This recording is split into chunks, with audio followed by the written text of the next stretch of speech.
tere, mina olen Raian Kleeman ja ma osalen koos Haapsalu profidega FLL-i võistlustel ja meie FLL-i projektiks on järelkäru, millel on imur ja kraana ja seda veab traktor, aga ma räägin sellest järelkärust veel.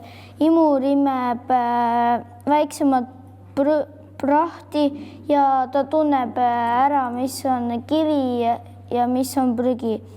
Ja kui ta midagi ei jaksa imeda, siis aitab kraana.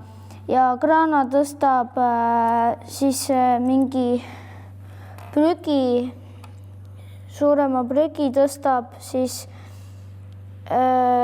siia purustusmasinasse ja see purustab selle väikseks prügipulbriks ja siin selle järelkäru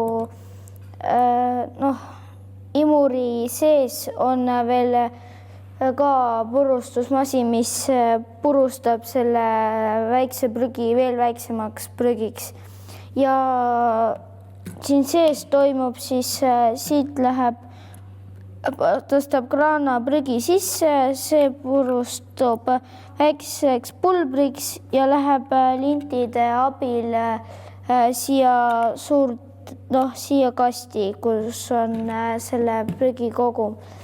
Ja kui see saab täis, siis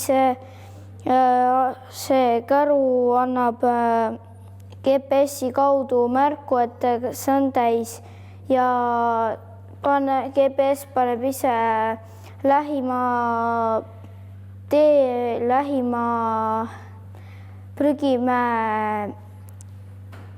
prügimäele ja siis, kui nad on kohale jõudnud, siis siin sees on 2 auku ja sealt tuleb see prügi välja, siis siit torust laseb selle ühe lindi peale ja see lind viib selle prügi suurde prügimahutisse. See oli meie projekt ja aitäh kuulamast!